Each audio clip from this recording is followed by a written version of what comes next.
welcome back, punters, to part two. Next questions, and there's a few points here, really good points too, raised by Alex. So, Alex, we'll try to do it justice. I only have a serious bet on Saturdays and sometimes Wednesdays since I work full-time during the week. Over the years, I've listened to a lot of advice from professionals like yourselves and have come up with the following form factors that I concentrate on. First one being class, recent form, stage of preparation, SP profile, trainer strike rates over the last 12 months and 100 runners, jockey change, position in running, I prefer the first four, does the tempo suit. I generally allocate either 0, a half or 1 point to each factor for every runner and add them up to get a total score out of 8. I will generally back the horses that top the point scoring list. Do you think this is a good strategy for someone like myself who has a very minimal time on their hands, like Friday night and Saturday morning, to go about doing the form? Alex, look, this is a really good question. If you're using the same decision process model for making these types of points allocations and you're executing those consistently each time, then I think it's a great way for you to narrow down your bets. And for anyone actually who's got very little time on their hands, I mean, you're obviously considering a lot of the key elements that are important. It doesn't really matter so much whether it's an exhaustive list or whether it's a concentrated list like what you've got there, as long as you're doing the same thing over and over. So I think that there's not much more you could do there. The only thing I would say about the trainer strike rates over the last 12 months, if that's a rolling set of data like it is in Axis, then albeit, that's good.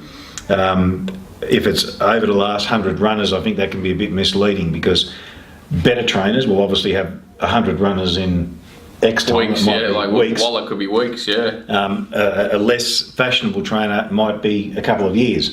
So you're going to be comparing a couple of weeks of performance to a couple of years, and that's where it can break down. I think you're always better looking at time and then looking at, because obviously the table's got a concentration of time. It's a bit like looking at stats this season. I mean, this season, what? 2 runners, 20 runners, 100 runners? Who knows? That's why all my stats, I break it down into, personally, 2 years, so 730 days, 365, 180 and 90. So I look at different contrasting periods. If I really feel like I need to drill down that far. Yeah. But that's the only suggestion I would make regarding that. John, what do you think about Alex's first question? Yeah, I think that there's a few, like you're saying, would you allocate different points to each? I think there's a few that are probably more relevant. I do think things like jockey changes, I'd add into that track change as well. It's probably the only one I would add in. Yep. Because I think they're very important on that day, and I'd probably allocate them a little bit more. Other than that, positioning running's great. Tempo suit is it's good. Stage of prep, interesting. I don't so class and stage of prep are two things that to me are quite hands-on-y, like how do you work that out? Like it's if you've got a handle of what whether it's going up and down in class. I mean, you know, if you've got a lightly raced horse that's having 5th or 6th run in its first campaign, that's a bit pooey for me. It is, but it's difficult to work out, is what I mean. When like a lot of these factors are quite easy. SP profile obviously is. Or how do you allow it? I guess it's. Do you say if it's under a certain price last time, you give it a bigger mark? I think what Alex is talking. Well, I'm assuming this is what you're talking about, Alex. Is in a head-to-head contest, horses that have met out of today's races previously. Yes. You know, one starts 6-4 favourite, the other one's 10-1, and there's maybe 2 or 3 occasions. So the 6-4 gets a point, the other bloke gets nothing, and there might be one in the middle who gets a half. Yeah. Okay. Perhaps. So I don't know, but I'm assuming that that's what you're talking about. Yeah. And if that's the case, then I mean, obviously the market's treatment of certain horses historically and previously, assuming relative similar form patterns and cycles, obviously has a bearing and has a relevance. Yes. In terms of the way the horse is priced pre-race and the way it may be repriced after the race.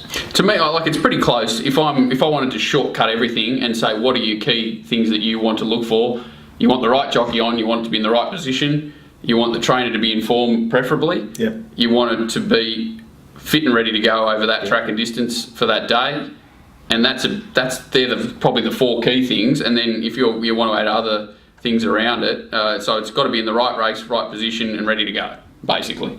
and the right jockey on it to steer it. Generally, those horses, though, depending on how you're allocating your points, are found. They're the ones that are well found. But yes and no. You can still get an edge out of it. They're still the right one. That's right. If you're not having a lot of bets and you want to cancel, down a bit of variance or whatever, that's probably the key. And if you can find edges around the other things, to happily slot them in, no problem. But they're just a little bit more open to interpretation. So if you're saying like limited time, it's probably easier to do the things more of that are less open to interpretation, I guess. Yeah. But it's a great way to do it. I definitely think someone who wants to. I used to have a guy at the races. He'd circle things in the best bets and highlight other things. Oh my God! Like his whole book looked like hieroglyphics, but he knew what he was doing. It was the same sort of thing. It was just a way that he went through it and ticks highlighted. And crosses. Basically, that's it. And which is what you're talking about. It did it, and I can't knock the theory behind doing it. It's basically the same thing we do, but a little bit cruder, I guess. And it's it's better than nothing. That's for sure. Yeah, like if you got no time and you're doing it that well, as in that consistently, then I think that's great. And I think it's a good option probably to go if you've got 0, half and 1, nearly to have the opposite.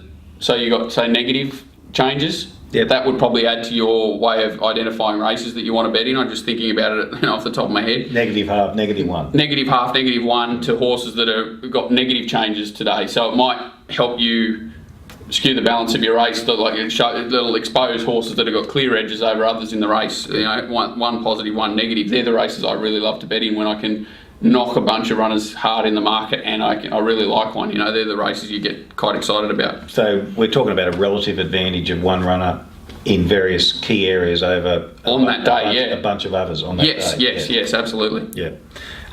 Do you think I should allocate more points to some of the factors more than others? If so, which ones? Well, once again, it's difficult to say because you are trying to attack this from a fairly rudimentary sort of process. I'd say whatever you think you've got best handle of, you put more points towards. If you're keen on your jockey your ability to judge jockeys and a good change and things like that, you would allow it more points. The things that you've got less handle on or are open to probably more interpretation, you be a little bit more careful about. I think one that you could allocate, Alex, is actually to market today in terms of just the ranking of the horse in the market. Favourite, second favourite, etc., etc. Because obviously the market does tend to undervalue some of those horses at the top end. Not all of them. No. Sometimes it goes the other way, but the market ranking today is relevant. If you've got a horse on 8 points and it's 50 to 1, doesn't make it a good bet. You might have missed something, or you might be misinterpreting the weighting that you're applying. It'll cancel out your variance of big, you're finding runners that are way out in the market too often that don't have a reason. It doesn't make sense to me that it'll solidify it, an 8 point horse on 50 to 1 and an 8 point horse on 2 to 1. Yes. To have that sort of variance. Definitely not the same range. So you'd have some sort of a range that these prices tend to fall in when you rate I would them. be surprised if you're finding too many 50 to 1 shots you're saying, but if you are, there's something wrong, so it doesn't hurt to throw a market guide in as well. Yeah. Exactly. How would you go about creating a market from the point scoring method? Look, that's a pretty open-ended question from my point of view. You need a lot of evidence to suggest that your prices are more efficient than the market itself. Well, you're going to get an edge. Yeah, you nearly start with the market. I think that's the only probably way you could come out with a market out of this is if you somehow work out how to, like you've got today's market, and then you're applying your penalties and positives to the market. A discount method, yes. If you like, using that point scoring. Yes. So an 8 might be, if the market's 2 to 1, an 8 is 2 to 1. Yes. If you've only got it 4, it might be 3 to 1. Yeah. There's got to be a way of discounting from the market price.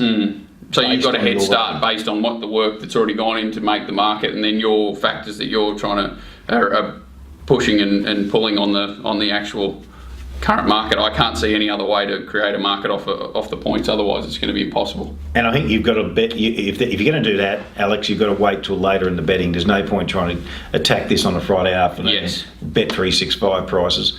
You're kidding yourself. I mean, wait at least till maybe 11 o'clock or 10:30 in the morning on a until week, on a metro day, yeah. until the minimum bets. You know, the NBLs have at least Cleaned it up a bit, have cleaned it up a little bit, and maybe throughout the morning, some of the pros start to tune up a little bit of action. So, you know, you can have all your points done, quickly whack it into a spreadsheet, and just experiment with that discounting method. And that's a really good idea, actually.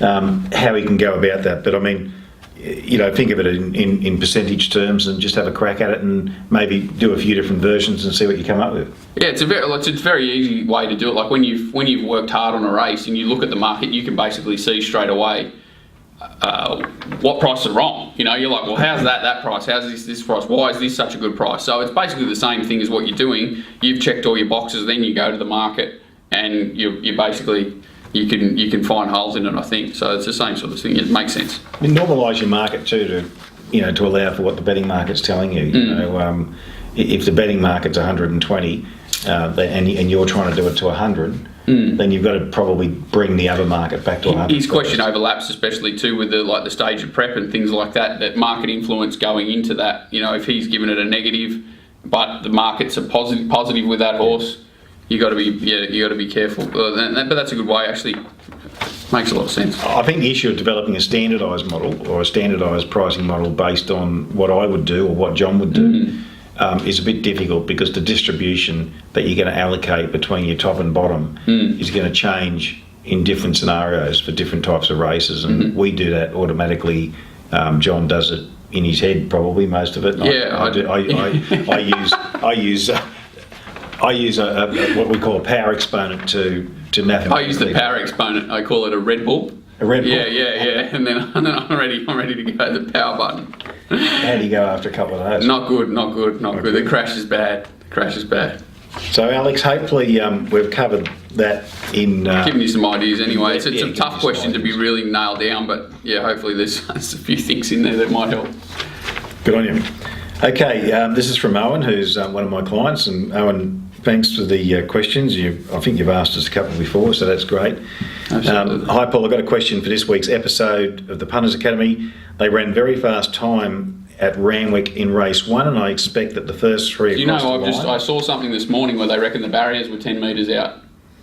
Yeah, well, we'll pick that up in the verification. Yeah. Just on face value, Owen, as you would know by looking at Axis, they ran 7.8 lengths above par for that race, and it was certainly the fastest race of the day, even faster than Redsel's race comparatively. So that's a little bit concerning. It did look exciting on paper, and that was why I saw Chris Roots or someone put on Twitter today saying they had photos of a 1,300 metre start 2 weeks ago, and then obviously today, and the trees had either moved or the gates were in a different position. Well, the trees didn't move. Yeah, that's it.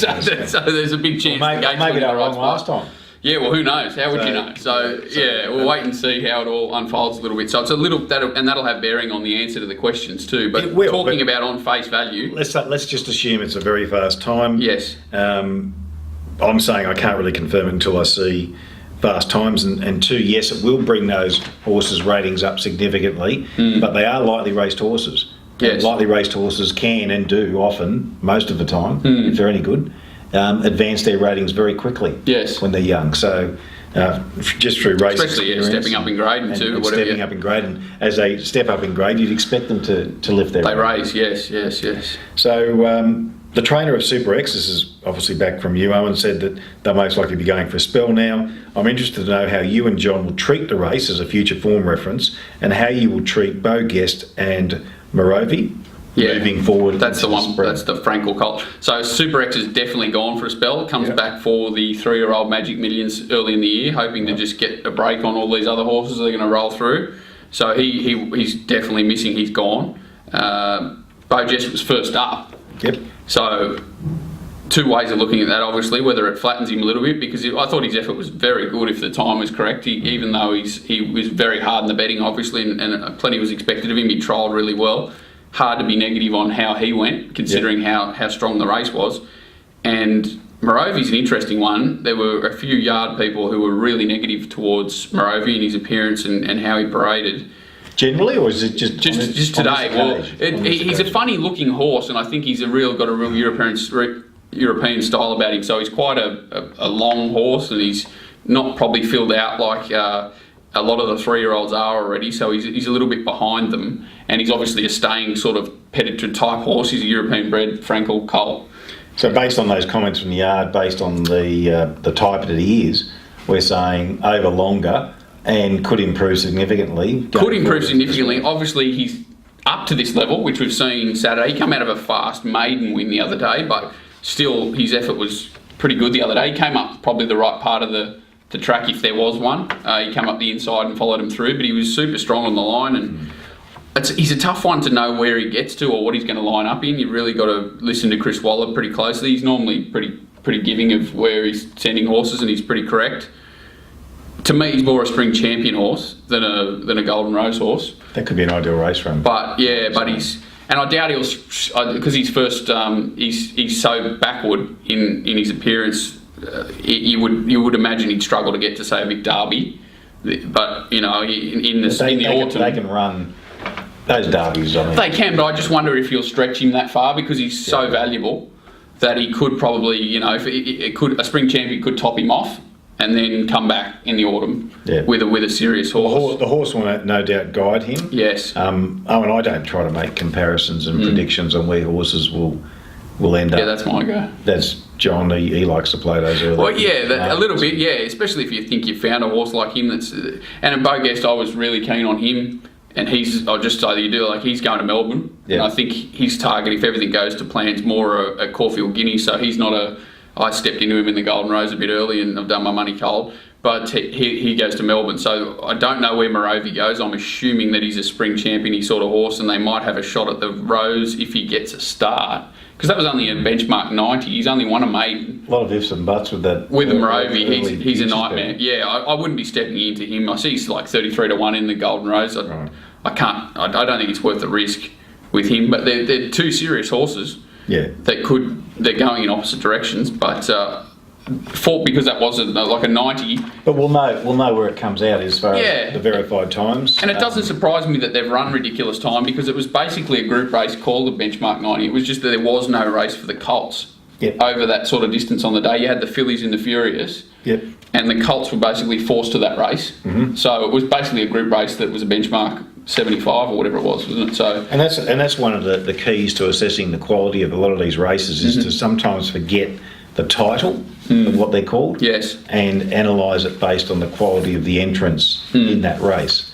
And that's a method that we apply to producing all of our ratings figures. The speed figures obviously are just simply what the clock does, what they do on the clock, but the rest of the ratings certainly we look Which is important that they've obviously run that time, they've run time on paper at the moment. On paper. And that's tested out those first three. They were clearly superior to the rest of the horses in the race, and they look to have serious ability. So I think he's identified some nice horses. Yeah, I think so. So I suppose the next part of your question was, could a fast race like this, assuming it is as fast as they say it is, where horses have gone to a new level, bring them on and provide them with a solid platform for the spring, or would you treat them with caution? I'm probably tending to think that they're lightly raced. It'll bring them on. Yeah, if the times are correct, I would be very surprised if horses like Bogest and Morovia didn't measure up in their right races over the next few weeks. A little hesitant with Bogest that he's only a little pretty frail, not frail, he's a nice enough horse, but he's quite small as well, and was pretty forward on Saturday, so just a little bit worried that run may have knocked him around if they've gone as fast as it says they have. That if you probably want to see 3 weeks between runs. Oh, and you'll get the picture of that obviously pretty early this week. Yeah. With verified times. Anyone else wanting to specifically know more about that race? Yeah, because it is a bit controversial if that's the thing. So it'd be good to maybe you might send it out on Twitter or something like that. Yeah, I might send something out on Twitter later in the week. Yeah. When I get a chance to do that. Okay, so that's pretty much it from the questions this week. We're going to dissect a few of the races from Sydney on Saturday and also talk about a performance in Melbourne. John, you wanted to start off by chatting about the Super X race. So we've basically covered most of it. It's just, obviously the time was pretty crazy that we've been given, and the question marks are there. We've basically covered everything. I just wanted to say that Super X is obviously a horse that ties up with a lot of good restricted form, and then shown that he's a progressive horse on his way up. He's beaten up on Bogest and Morovia on Saturday, or Morovia was closing late. but he did have a really good setup to do that and was well ridden by Bowman and put them away. So I'd say that those two horses we were talking about, Bojest and Morovia, are definitely serious spring contenders coming out of what looks like an average race on paper, a benchmark 75. I could easily measure it up to any group race that I've seen so far and say those horses would have been competitive in anything. Well, So you look at a lot of those group races for 3-year-olds, and the handicapping benchmark is often only around about, for the better ones in the race, high 70s, early 80s. It's only the horses that won the 2-year-old big races come with a high benchmark, which is basically unjustified anyway, because they're different horses now in a lot of cases. Well, it can be unjustified if they don't come back. Yes, yeah. So exactly. Well, it's unjustified until they run again, just about. Unless they're serious superstars or whatever. But yeah, I just thought that was a good race to look. I normally wouldn't be looking at a benchmark 75, but it basically wasn't one. That's the reason I wanted to. So let's talk about Winks. I don't know what else we can add.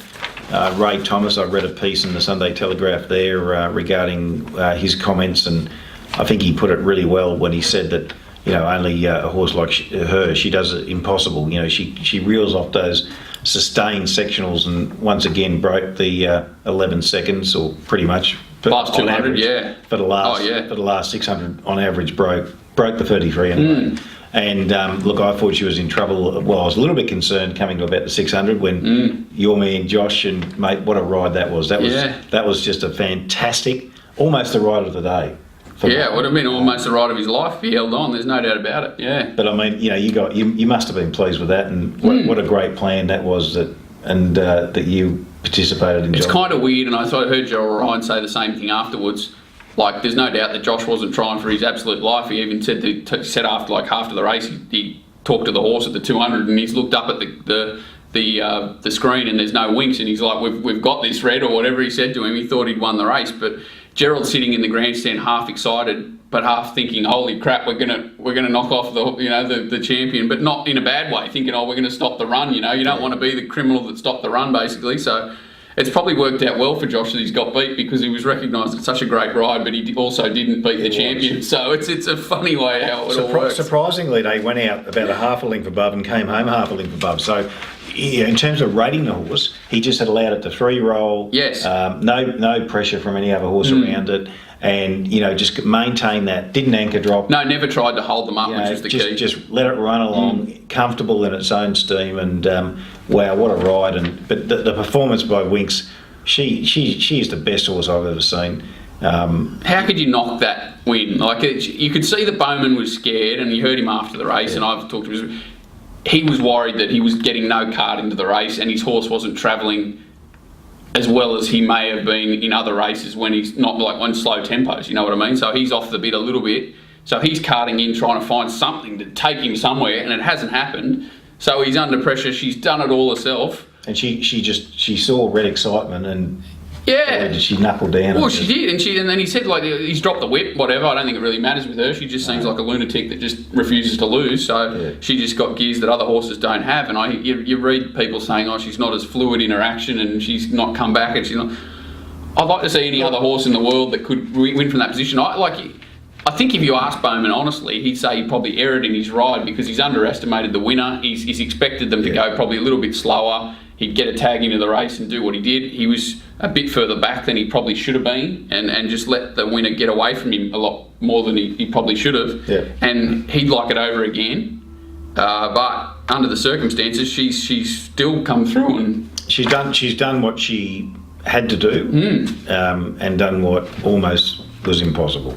Yeah. But in terms of the overall time and the numbers and so forth, the race itself only went 0.9 of a length above standard for what you'd expect for a Group 2 weight for age at Randwick. Which is still good, because a lot of weight for age race, I know it's a standardised number that you're giving, but a lot of them are run so they come home in 30s. They're just sprint events that are run very differently to that. So it's often harder for them to run. Yeah, this is obviously it's obviously a harder run race than normal, even though the time doesn't. That weight for age race first up when Ecuador led. Yes, they went about 15 lengths slow. Yeah, so that gives you an idea. Yeah. Just a couple of things on her performance that you might take away.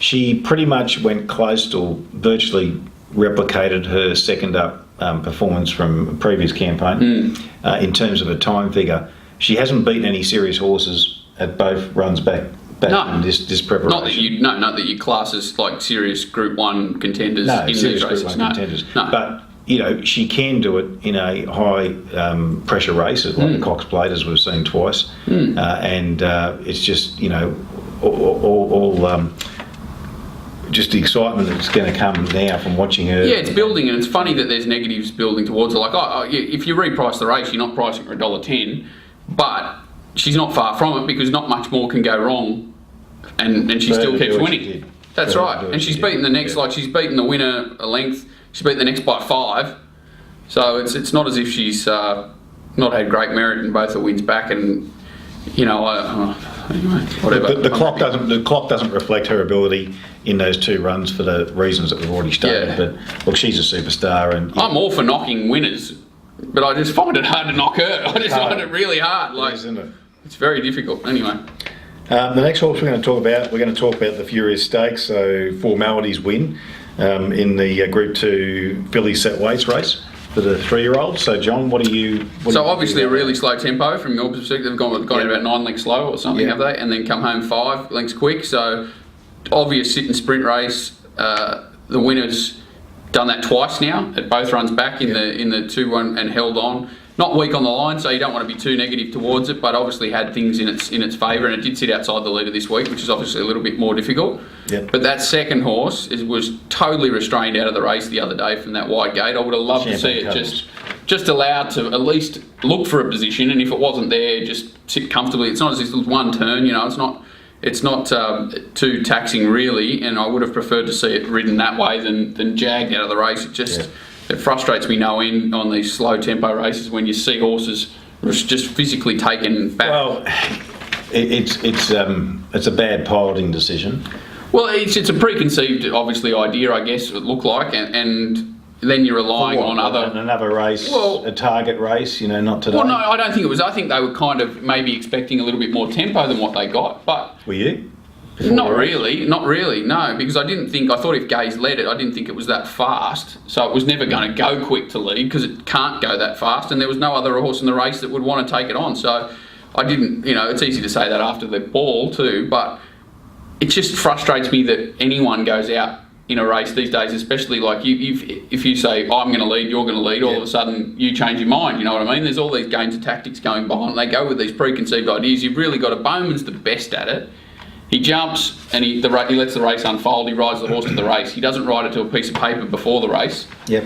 And that's why he gets so many horses home in these big races compared to others. And he obviously didn't even win this race. But this horse, Champagne Cuddles, it looks like a dead set circus midget of a horse. It's just this bonny little 3-year-old filly that tries its absolute guts out, and it should have won for sure on Saturday.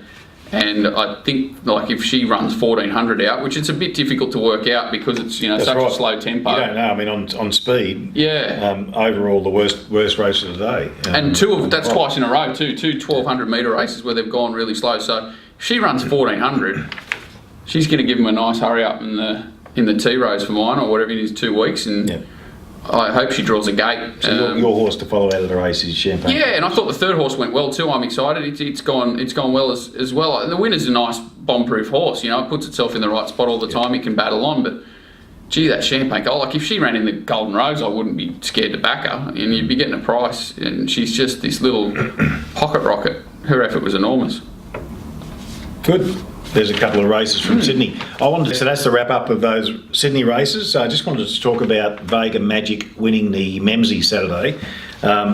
He returned an identical speed figure to what he did first up, winning the Regal Roller. Different circumstances that day. I've previously cited this horse on some shows that I do with Nadia Horn. That this horse was a genuine Group 1 horse, and he's certainly fulfilled the bill now twice. Look, I can't believe they bet, the price they bet on Saturday, even though he did start a relatively short price favourite. It was a terrific price considering his credentials. Horses that sort of put themselves in that position, on speed, they're just making their own luck, especially when they've got turn of foot. Saturday's race was a fairly moderately run race, and he was able to use that sprint and sort of get home in that race, even though It's always a good The sign wind. when the wind and the air. So the leaders were no on Saturday up until that race, and then he got out to say 270, 280 or something like that, and then got smashed. Like, it's a good sign of when they've got a huge opinion of a horse, or it is just a better horse than them when they're backed, even though they're going to be in a perceived poor position. It was a good price, wasn't it? Well, it was, and then he was left alone a little bit more, probably because of that as well. So you've got a better price. Yep.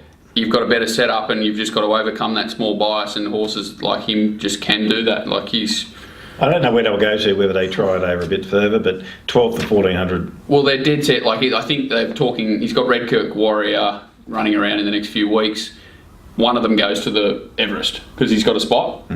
So one of them goes there. I don't know what they do between now and then. Well, I think I'd be taking that. At the moment, well, he's, to me, a 1400 metre horse that he can drop back to 12 with no issue. He's still got tempo. He's going to be right there. He does, unless Redkirk Warrior's out of this world. Like, he came out and said, "Oh, it's working as well." This horse has proven it. That horse showed, when he came and won here, Redkirk Warrior, and surprised the market a little. He returned good numbers, but then sort of didn't produce it again.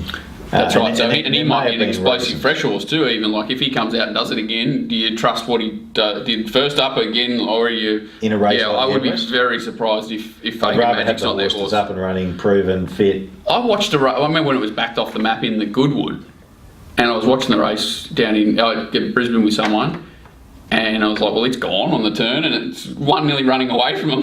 What is this horse? I didn't know too much about it, but he's just...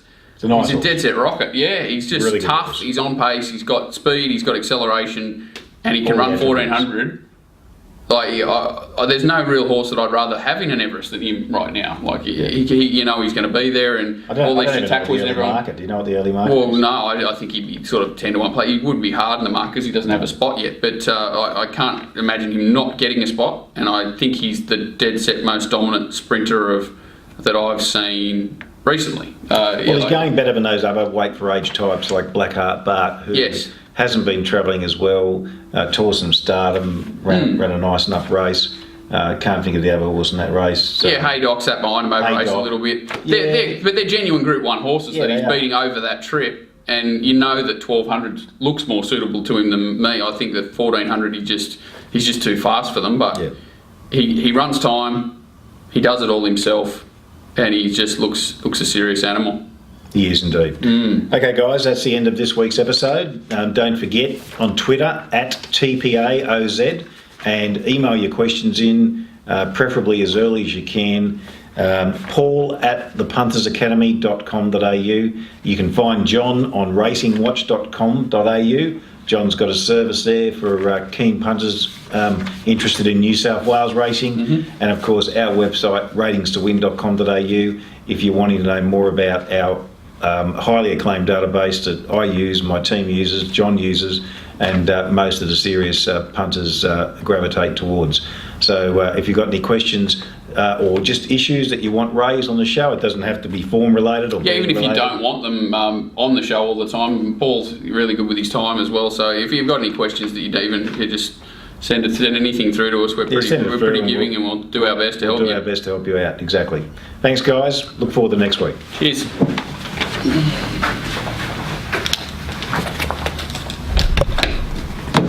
Correct weight. Correct weight.